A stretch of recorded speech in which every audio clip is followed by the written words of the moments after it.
Здравейте всички, извинявам се ако ми лаги. Здравейте от мене. Това е братовчет ми Speed 89, аз съм Кероче 1, 2, 3. А сега ще правим едно лудо състезание. С прасета. Ето е картата. Ние я правихме. А, Втори епизод ще бъде... Отмъщението на зомбитата. Да, лайквайте, сабскрайбвайте, за да видите какво ще е втори епизод. Ето така изглежда отвънка. Аре, ласа. И състезанието започва. Прасен цялото. Праси. Удрям го. Давай. А така. Кой ще натисни левара? Първи си ти. Изчакай да дойда на мястото си. Ние направо да направим нещо такова, че някак си като го натиса, то само...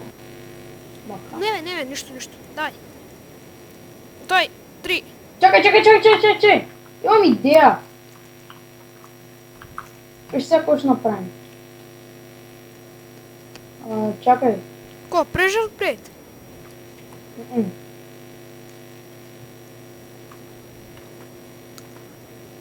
Оп. Прасета. Чакай, аз ги държа. Ето така. Ето е тук ще има един левър. Я като се натисне.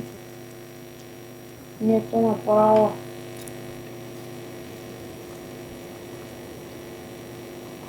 Зарежи. Няма значение. Направо като го натиснем ще тръгваме. Ари, пращо. Така. Състезание с прасета 3000. Добре, двамата ще го натиснем. Чуле? Добре. На кой ти се обърне? Да. 3, 2, 1. Едно. Дай праща, дай. Останава. Не се отвори. Дай пак.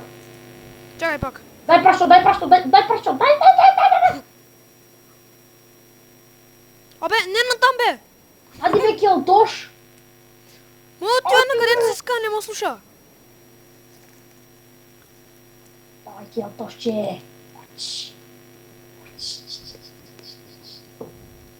Мой не ме слуша изобщо.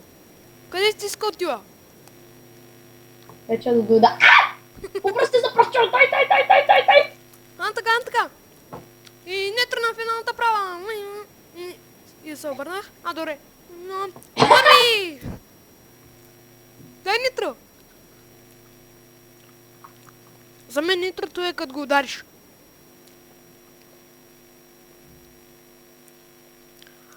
Сега това беше първата част. Втората част е отмъщението на зомбитата. Да се знам. А до тогава, чао от мен и от братовчет ми Speed 89. До следващия път.